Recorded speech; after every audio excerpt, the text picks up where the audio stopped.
আজকের ভিডিওতে ক্লাস 7 অর্থাৎ সপ্তম শ্রেণীর 50 নম্বরের গণিত অর্থাৎ ম্যাথমেটিক্সের ফাইনাল মডেল অ্যাক্টিভিটিটা সলভ করব। প্রত্যেকটা প্রশ্ন উত্তর আমি সেই করে লিখেছি, আশা করি তোমাদের পছন্দ হবেই হবে। দেখো 1 নম্বর প্রশ্নটা আছে, কোনটি ত্রিভুজের সর্বসমতার শর্ত নয়? এখানে দেখো এ বি সি এই তিনটাই কিন্তু সর্বসমতা হতে গেলে লাগে, কিন্তু ডি নাম্বারটা লাগে না, অর্থাৎ কোন কোন কোন এইটা হবে সঠিক অ্যান্সার। কিভাবে লিখবে একবার দেখে নাও। উত্তরটা এইভাবে লিখবে, কোনটি ত্রিভুজের সর্বসমতার শর্ত নয় দিয়ে ডি নম্বর অপশন দিবে কোন কোন কোন। কি বুঝতে পারলে? এরপরে দেখো 2 নম্বর 4/49 বর্গ সেমি ক্ষেত্রফল বিশিষ্ট বর্গক্ষেত্রে একটি বাহুর দৈর্ঘ্য কত হবে সেটা নির্ণয় করতে হবে। সঠিক অপশনটি হবে বি নাম্বার 2/7 সেমি। কিভাবে হয় দেখে নাও একবার।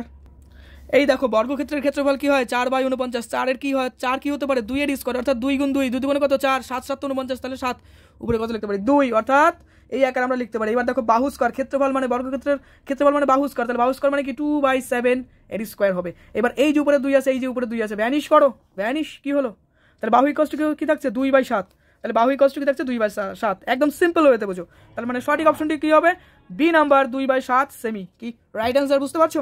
ওকে দেখে নাও। এরপরে দেখো 3 নম্বরটা 1.69 এর বর্গমূল কত হবে? সঠিক অপশন হবে ডি বি নাম্বার 1.3। সঠিক অপশন বি নাম্বার 1.3। কিভাবে হচ্ছে দেখে নাও। এই দেখো 1.67 এটা মানে কি 169, তাই তো 169 কে লিখতে পারি 13 গুণ 13, 13 গুণ 13 ক্যালকুলেটর তাড়াতাড়ি দেখে নাও, 13 গুণ 13 কত হয়? যেহেতু পয়েন্ট আছে তার জন্য কি হবে 1.3 1.3। এবার দুটো পার্টের থেকে কি হয় বর্গমূলের থেকে একটা বের হয়, তাহলে 1.3 হবে। তার মানে সঠিক অপশনটি কি হবে বি নাম্বার 1.3। কিভাবে লিখবে 1.6 সেমি এর বর্গমূল হবে বি নাম্বার 1.3। বুঝতে পারছো? এরপর দেখো 4 নম্বর আছে এক্স ওয়াই কস কি হবে? এটা সঠিক অপশনটা হবে সি নাম্বার। এটা হচ্ছে কি একটা সূত্র, সেই সূত্রটা হচ্ছে এরকম x + y / 2 - x - y / 2 এর কি হবে স্কয়ার হবে। কিভাবে লিখবে দেখে নাও। এই দেখো এইভাবে লিখবে, এটাই কোশ্চেন, এটা উত্তরটি সঠিক। কি বুঝতে পারলে? ওকে পরের কোশ্চেনে যাচ্ছি। দেখো এরপর দেখো 5 নম্বর, যখন কোনো ট্রেন কোনো সেতুকে অতিক্রম করে তখন ট্রেনটি অতিক্রম করতে হবে। ট্রেনটি কি করছে? এটা সেতু, তাই তো, তাহলে এক্ষেত্রে ট্রেনের দৈর্ঘ্য তো হবেই, তাই কি না, প্লাস সেতুর যে দৈর্ঘ্য সেটাও কিন্তু হবে। তার মানে টোটাল দৈর্ঘ্যটা এক্ষেত্রে ক্যালকুলেট হবে। টোটাল দৈর্ঘ্য বলতে দুটো দৈর্ঘ্যই হবে, তার মানে ট্রেনটির নিজের দৈর্ঘ্য হবে প্লাস সেতুর দৈর্ঘ্য হবে। সিম্পল, তাই কি না, খুব সোজা অঙ্ক। তার মানে সঠিক অপশনটি হবে সি নাম্বার। কি লজিক্যালি বুঝতে পারলে? এবার দেখো 6 নম্বর, ত্রিভুজাকৃতি ক্ষেত্রের ক্ষেত্রফল কি হবে? এটা তো আমরা জানি যে হাফ ইন্টু ভূমির দৈর্ঘ্য ইন্টু উচ্চতা। সিম্পল, এটা কি হয় সূত্র হয়, সূত্রটা কি ছিল হাফ ইন্টু ভূমির দৈর্ঘ্য ইন্টু উচ্চতা। তার মানে সঠিক অপশন হবে ডি নাম্বার। এরপর দেখো এর পরের কোশ্চেন আছে যেটা, সেটা হচ্ছে 7 নম্বর। 7 নম্বর কি আছে a² - b², a² - b² সূত্র কি হয় a - b হয়, আর এদিকে কি হয় a + b হয়। এর মধ্যে সঠিক অপশন কোনটা আছে? দেখো সি নাম্বার এটা আছে, সি নাম্বার এটা আছে এটা। তার মানে এটা আমরা এইভাবে লিখতে পারি a + b আর এদিকে a - b, ভয় পাওয়ার কিছু নেই, এটাই হবে সঠিক অপশন। তার মানে সঠিক অপশন কি হবে সি নাম্বার a + b আর a - b। তার মানে এটাও আকার লেখা যেতে পারে, এটাও আকার লেখা যেতে পারে, কার এটার। তার মানে সঠিক অপশন হবে সি নাম্বার। ওকে বুঝতে পারছো? 8 নম্বর প্রশ্ন।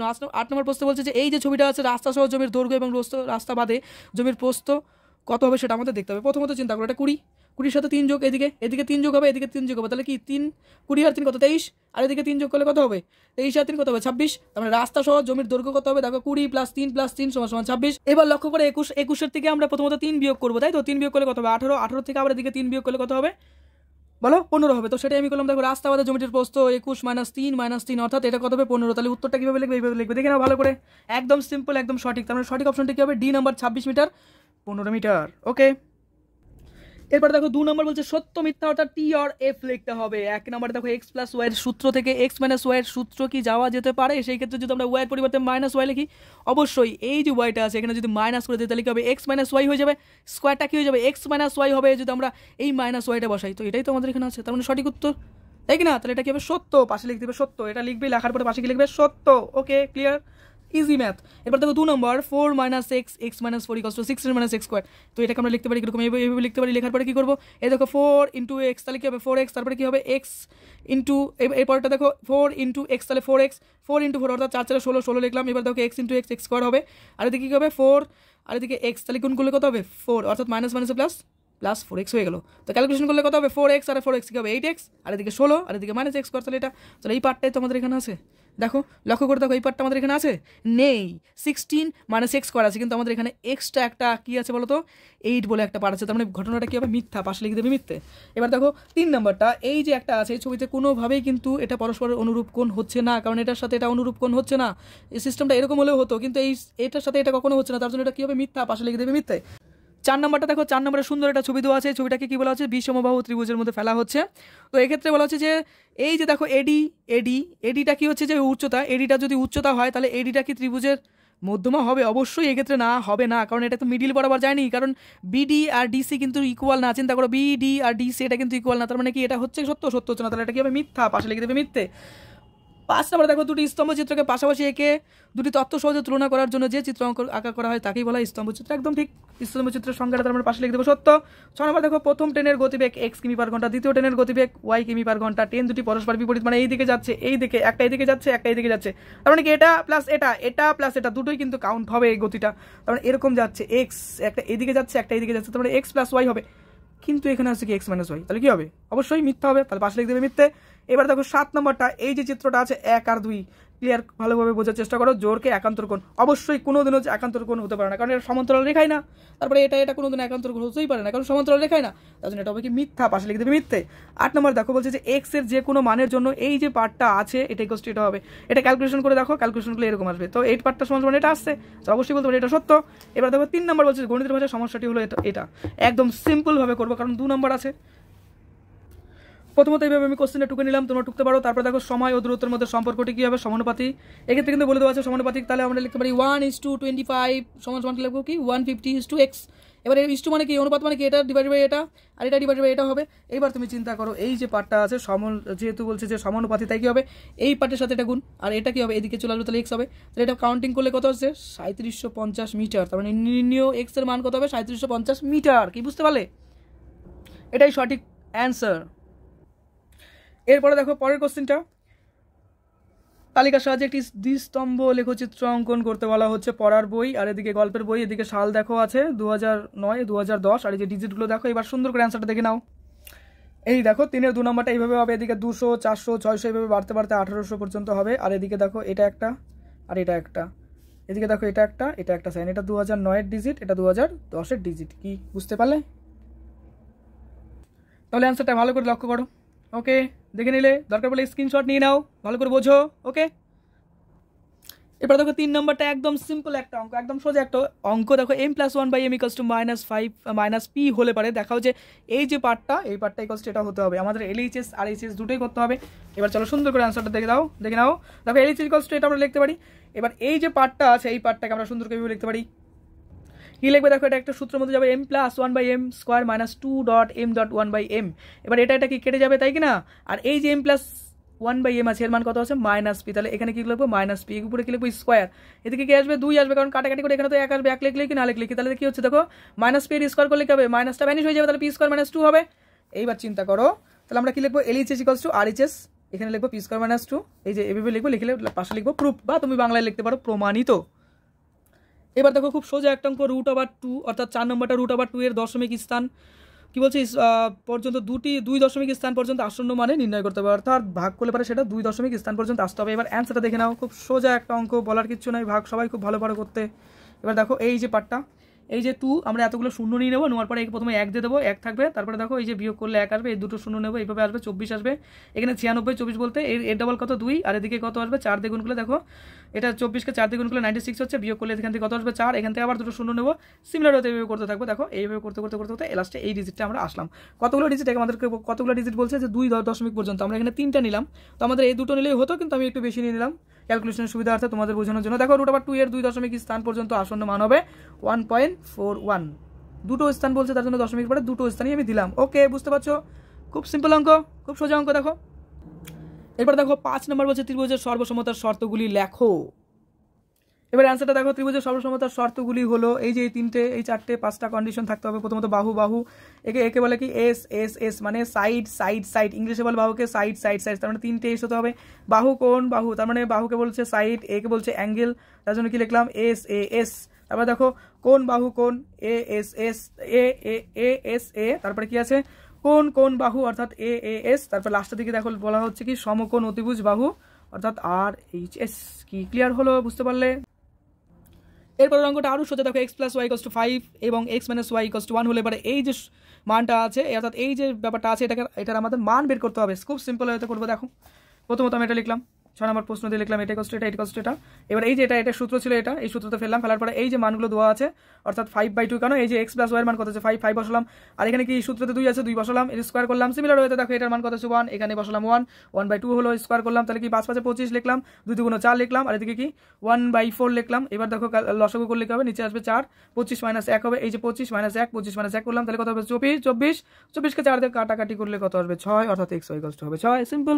তাহলে x² + y² কি আসবে, এই যে ফর্মুলাটা আমি নামাইলাম, নামানোর পর দেখো এটার মান কত ছিল 5, তাহলে 5 স্কয়ার লিখলাম, আর এদিকে এই যে x y এর যে মান, x y এর মানটা কত আসছে 6, অর্থাৎ 2.6, তাহলে 25, আর 6 2 12, তাহলে কত আসছে 25 - 12 = 13। এবার দেখো এই পার্টের মানটা আমরা বের করবো, x² + y² = 13। এখন এই যে পার্ট আছে আমাদের, এটা এই পার্টটা লিখবো, এখন লিখে এটা লিখবে, লেখার পরে দেখো এই যে 8.6, কারণ x এর মান কি আছে 6, আর x² y² মান কত আছে 13, তার বসিয়ে দিলাম, সবগুলোকে গুণ করলে কত আসবে 624, এটাই হবে অ্যান্সার। কি বুঝতে পারলে, একদম সোজা। এরপর দেখো 4-এর 1 নম্বর বলছে সংখ্যা রেখায় 6 + -2 কে দেখাও। এটা খুবই সোজা একটা অঙ্ক।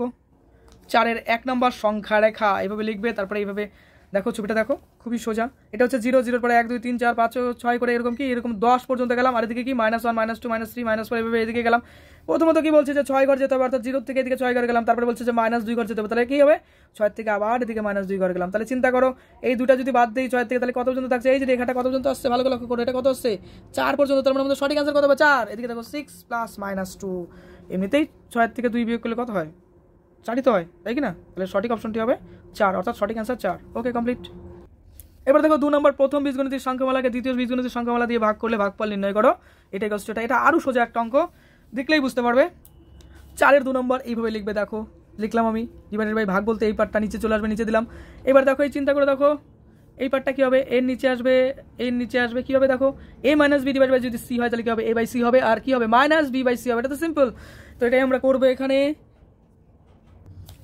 কি ক্লিয়ার হলো, বুঝতে পারলে? এইবার দেখো 7 দুগুণে কত 14, 7 দুগুণে কত বলো 14, তাহলে কাটাকাটি করলে আসবে কত 2, আর এখানে কত আছে x3, অর্থাৎ x এর কিউব আছে, এখানে আছে কত এক্সট্রা কতগুলো আছে 4টে, অর্থাৎ x⁴ আছে, তাহলে 4 এর থেকে 3 গেলে কত হবে 1। সিম্পল।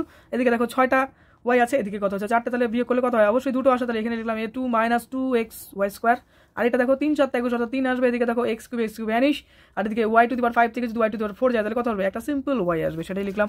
তাহলে নির্ণীয় ভাগফল আমাদের কি আসবে, এই যে পার্টটা যেটা পেলাম এটাই আমাদের অ্যান্সার হবে। কি বুঝতে পারলে, খুব সোজা না? 5-এর 1 নম্বর দেখো ABC একটি ত্রিভুজ আঁকো যার BC 5.5 সেমি, ABC 60 ডিগ্রি ও ACB 30 ডিগ্রি। এই অঙ্কটাতে কিন্তু খুব স্পিডে বললেও বুঝতে পারবে না, তো আমি সুন্দর করে প্রসেসটা দেখিয়ে দিচ্ছি, তোমরা প্রসেসটা ফলো করো, দেখবে খুব সোজা মনে হবে আর খুব সুন্দর করে ছবিটা আঁকতে পারবে। দেখে নাও প্রসেসটা। প্রথমেই খাতার মধ্যে স্কেলটা বসিয়ে নাও, সুন্দর করে বসে নিয়ে 5.5 সেমি অর্থাৎ 5.5 সেমি একটি রেখা আঁকতে লাগবে, এঁকে ফেলো, নাম দিয়ে দাও B এবং C। এবার দেখো 60 ডিগ্রি আঁকতে লাগবে, তার জন্য কম্পাসটাকে এই B পয়েন্টে বসিয়ে নাও, সুন্দর করে ধীরে ধীরে ধীরে ধীরে একটা দাগ টানো। এবার কী করে বলো তো, সুন্দর করে করবে কিন্তু জিনিসটা, খুব টাইম দাও, ধীরে ধীরে করো, খুব তাড়াতাড়ি করো না। এটা এবার কেটে নাও, আস্তে করে কাটলে এবার এই পয়েন্টটাকে ডিনোট করে এইভাবে করো, এইভাবে একটা লম্বা রেখা টেনে নাও। দেখো বুঝতে অসুবিধা হবে না মনে হয়, হয়ে গেল। এরপর দেখো সিতে বলছে 30 ডিগ্রি অর্থাৎ 30 ডিগ্রি আঁকতে লাগবে, তো এইভাবে সেম হয়তো আমরা এরকম একটা দাগ টানবো খুব ধীরে ধীরে, এখানে তাড়াহুড়া করলে কিন্তু ভুল হয়ে যাবে। এবার এইভাবে কাটবো, কাটার পর আবার এখানে বসিয়ে সেম হয়তো এখানে কাটলাম, এই যে কাটার বিন্দুতে বসিয়ে আবার এখানে কাটলাম। এবার কী করবো বলো তো, সিটাকে এবার কানেক্ট করে দেবো সি এর সাথে। দেখো স্কেল বসালাম, স্কেলটা উল্টা হয়ে গেলো, সোজা করে বসাই, দাঁড়াও স্কেলটা, আচ্ছা মাপটা নিয়ে নিয়ে আগে, এই যে স্কেলটা বসালাম, বসানোর পরে কী করবে বলো তো, এইভাবে কানেক্ট করে দেবো, অর্থাৎ যুক্ত করে দিতে হবে। খুব সোজা না বলো? হ্যাঁ, দাদার ক্লাসরুমে পড়ছো, খুব সোজাই মনে হবে, দাদাকে সাপোর্ট করো, ভালো থেকো।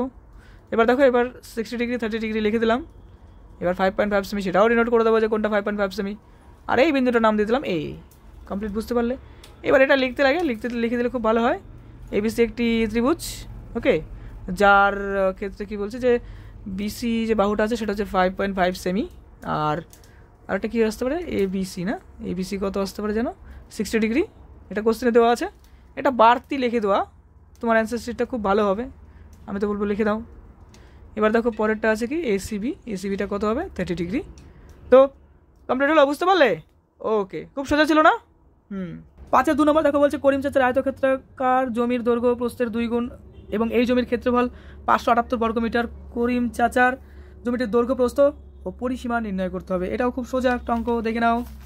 এইভাবে করতে হয়। ধরি জমিটির প্রস্থ এক্স মিটার আমি ধরে নিলাম, আবার জমিটির দৈর্ঘ্য 2 ইন্টু প্রস্থ, তাহলে কি হবে এক্স ধরেছিলাম, তাহলে কি হবে 2x হবে, দ্বিগুণ যেহেতু বলছে তাহলে 2x হবে, তাই কিনা। আয়তাকার জমির ক্ষেত্রফল ইকুয়াল টু কি হয় আমরা জানি, সূত্র জানি দৈর্ঘ্য ইন্টু প্রস্থ, তাহলে সেটাই লিখবো 2x। আর প্রস্থতে কি আছে দেখো x আছে, তাহলে এই যে পার্টটা আমি এখানে লিখলাম। এবার দেখো 2x করে লিখলাম, প্রস্থ অনুসারে 2x ইকুয়াল টু 578 দেওয়াই আছে। কারণ প্রশ্নে কিন্তু বলছে যে ক্ষেত্রফলের মান কত 578, সেটাই আমি লিখলাম এখানে। তাহলে এই দুইটাকে এদিকে নিয়ে আসলে কি হবে, নিচে হবে, এবার কাটাকাটি করলে কত হবে 289 হবে। এবার এই যে পার্টটা আছে এটা লিখলাম 289 লিখলাম। এবার x স্কয়ার মানে 289, তাহলে 289 মানে কি 17 গুণ 17, 17 এর গুণই কিন্তু অর্থাৎ দুটো 17কে গুণ করলে কিন্তু 289 হয়। তাহলে এবার আমরা লিখতে পারি 17, দুটো 17 আছে তার জন্য কি লিখবো 17 উপর স্কয়ার করবো, অর্থাৎ x square equal to 17 square হবে। কি ক্লিয়ার, বুঝতে পারলো? এবার দেখো x স্কয়ার ইকুয়াল টু কি হবে 17 স্কয়ার, তার মানে কি এই যে উপরে 2 আছে, এই যে উপরে 2 আছে, দুইটাকে ভ্যানিশ করে দাও, কি বাদ দাও, দুইটা কমন আছে বাদ দাও, তাহলে কি হবে x ইকুয়াল টু কি হবে 17 হবে অর্থাৎ 17 হবে। সেটা আমি লিখলাম। কি অঙ্কটা খুব সোজা না? জমিটির প্রস্থ ইকুয়াল টু কি হবে 17 মিটার, জমিটির দৈর্ঘ্য কত হবে 2x, কারণ 2x আমাদের ছিল দ্বিগুণ ছিল, তাহলে কি হবে 2 ইনটু 17, 17 দ্বিগুণ কত 34, তাহলে 34 মিটার। এটা আরেকটা অ্যানসার। দেখো দুটো অ্যানসার হয়ে গেল। 3 নম্বর অ্যানসারটা কি হবে জমিটির পরিসীমা 2 ইনটু দৈর্ঘ্য প্লাস প্রস্থ, এটা কিন্তু সূত্র, সেই সূত্রটা আমি লিখলাম। এই যে মানগুলো আসছে, দৈর্ঘ্যের মান বসিয়ে দিলাম, প্রস্থের মান এই যে সূত্র বসিয়ে দিলাম, দুটোকে যোগ করলে কত হবে 51 ইনটু 2 কত হবে 51কে 2 দিয়ে গুণ করলে কত হয় 102 মিটার। তাহলে এটাই আমাদের অ্যানসার, সঠিক অ্যানসার। ওকে, তারপরে দেখো পরের অঙ্কটা, অর্থাৎ 5-এর 3 নম্বরটা সব থেকে সোজা অঙ্ক। 90 মিটার লম্বা একটি রেলগাড়ি একটি স্তম্ভকে 25 সেকেন্ড অতিক্রম করলো, রেলগাড়ির গতিবেগ ঘন্টায় কত কিলোমিটার সেটা আমাদের নির্ণয় করতে হবে। তারপরে 90 মিটার যায়, 90 মিটার লম্বা রেলগাড়ি, তাহলে এই ক্ষেত্রে খুঁড়ি মানে কি নিজের দৈর্ঘ্যটাই সে অতিক্রম করছে কত সেকেন্ডে 25 সেকেন্ডে, অর্থাৎ 25 সেকেন্ডে সে যাচ্ছে কত 90 মিটার, তাহলে কত হবে 3600 সেকেন্ডকে কীভাবে আসছে দেখো। 1 মিনিট মানে কত, এবার চলো অ্যান্সারটা দেখি, খুব সোজা। দেখো 1 ঘন্টা মানে কি 60 ইন্টু 60 সেকেন্ড, তাই কি না, 60 মিনিট 60 সেকেন্ড, তাহলে কি এভাবে গুণ করলে কত হচ্ছে 3600 সেকেন্ড। 10টি 25 সেকেন্ডে যায় 90 মিটার, 1 সেকেন্ডে যায় 90/25 মিটার, 3600 সেকেন্ডে যাবে কি হবে 90 ইন্টু 3600/25, কাটাকাটি করলে কত আসবে 144। এবার এই 144কে আমরা যদি 90 দিয়ে গুণ করি তাহলে আমাদের কত আসবে দেখো, এই যে করলাম 12, অর্থাৎ 12960 মিটার। এবার এইটাকে আমরা যদি কিলোমিটারে করতে যাই তাহলে কি হবে, আমাদের 1000 দিয়ে ডিভাইড করতে হবে। তো ডিভাইড করলে কত আসবে, এইখানে একটা দশমিক হয়ে যাবে, তাই কি না, এখানে দশমিক হয়ে যাবে, কারণ এখানে 3টা শূন্য এই যে এখানে চলে আসবে, তারপরে কত আসবে 12.96 কিলোমিটার। মানুষ হেঁটে গেলেও অনেক স্পিডে যায় যদিও, তবে রেলটা হয়তো খুব স্লো যাচ্ছিল তখন। তাহলে আমাদের অ্যান্সারটা কত আসলো 12.96 কিলোমিটার। তাহলে রেলগাড়ির গতিবেগ কত ছিল 12.96 কিলোমিটার পার ঘন্টা। আজকের অঙ্কের ভিডিও খতম, মানে শেষ হয়ে গেল। দাদার ক্লাসরুমে নতুন হলে অবশ্যই সাবস্ক্রাইব করো, ভিডিও ভালো লাগলে অবশ্যই লাইক করো, আর তুমি খুব ভালো থেকো।